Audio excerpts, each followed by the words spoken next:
In 1961, Stanley Milgram set up an experiment at Yale University. There were two roles, the teacher and the learner.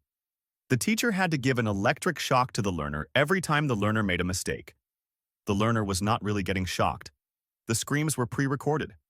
The real test was to see if the teacher would continue shocking, just because a man in a lab coat told them to. Most people did.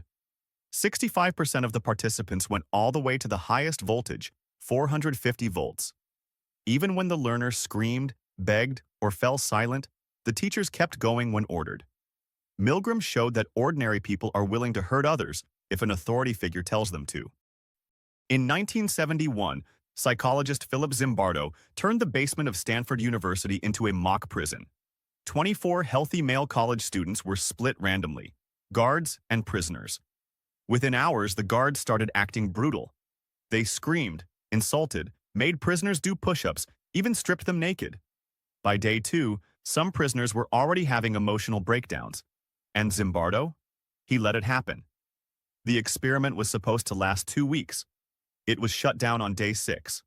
Lesson: put someone in a position of power. They might become a monster, even if they're just a college student. In 1920, psychologist John B. Watson took a baby, nicknamed Little Albert, and turned him into a test subject. Albert liked animals, so they gave him a white rat. Then they banged a metal bar behind his head every time the rat came near. Result: Albert began to fear the rat. And anything fuzzy, rabbits, dogs, even a Santa beard. This was the first time scientists showed you could condition fear into a child. The worst part: they never unconditioned him. Little Albert just went home, afraid of the world. In 1939, at the height of the Great Depression, psychologist Wendell Johnson wanted to study speech disorders. He took 22 orphans and split them into 2 groups. One group was praised for speaking well.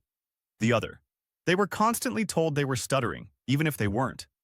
They were criticized, mocked, and shamed. Result: some of those children developed lifelong speech problems, not because of a disorder, but because someone told them they were broken. To this day, it's known as one of the most unethical studies in psychology, and they called it the monster study. In the 1960s, baby David Reimer suffered a botched circumcision. Psychologist John Money stepped in with an idea. What if David was raised as a girl? He was renamed Brenda, dressed in pink, and told he was female, all part of Money's theory that gender was purely learned. But David never felt right. By his teenage years, he found out the truth and transitioned back to male. The emotional trauma crippling. David later took his own life, all because a scientist wanted to prove a theory.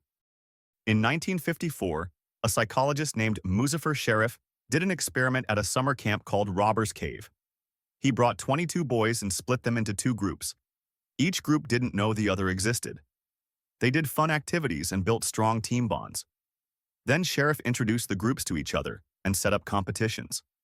The groups quickly became enemies. They insulted each other, stole from cabins, and even got into physical fights.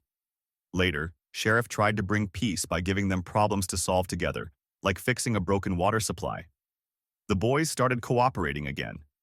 This experiment showed that group conflict can form easily, but working toward a shared goal can rebuild trust.